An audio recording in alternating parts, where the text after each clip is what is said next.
জমিন জিন্দা থাকে, আল্লাহ রব্বুল আলামিন আসমান জমিন জিন্দা রাখিব।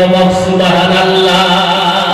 ভাই মহতরম দোস্ত বুজুর্গ, ও বন্ধু সকল, ভাই সকল, এই জন্য নবীর কারণে আজি আপনার দাম বাড়িল, আমার দাম বাড়িল। বন্ধু কি নেকওয়া দাম হযরতে আদম আলাইহিস সালাতু ওয়াস সালাম জান্নাতের ভিতরে ফুলেতা করে দিলে আল্লাহ বলে লা তাকরাবা হাযিহিস শাজারা, এই গজল পাওয়ার তলত তোমার আদম হাওয়া না যাবা।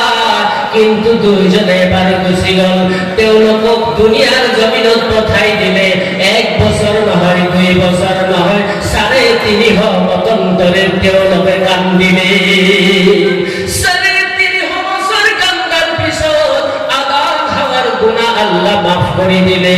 কিন্তু বন্ধু, আপনার আমার জীবনত যদি গুনাহ হয়ে যায়, ও বন্ধু, এবার যদি কোনো বান্দা খালেস নিয়তে তওবা করে আল্লাহ কয়, আল্লাহ জীবনত আরো এতে কাম নকরো, চকুর পানি জমিনত পড়ার আগতে বান্দা তোমার গুনাহ আল্লাহ মাফ করে দেব। সুবহানাল্লাহ।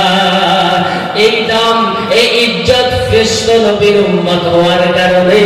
কিন্তু বন্ধু সকল, ভাই সকল, আৰু সবচেয়ে ইন্টারেস্টের কথা তো হল, মই যে আয়াতে কালিমা তেলাওয়াত করেছিল, আমার আল্লাহ রব্বুল আলামিন দয়ার নবী কই দিছে, হে হাবিব তুমি দুনিয়ার মানুষক কই দিয়া, কুল ইন কুনতুম তুহিব্বুনাল্লাহ, কোন বান্দা যদি মোক আল্লাহ ভালপাব খুঁজে, মোক আল্লাহ মহব্বত করিব খুঁজে, সেই জনের উপৰত কর্তব্য হয়ে যায় ফাত্তাবিউনি, নবী তোমার দুনিয়াত ফলো করা।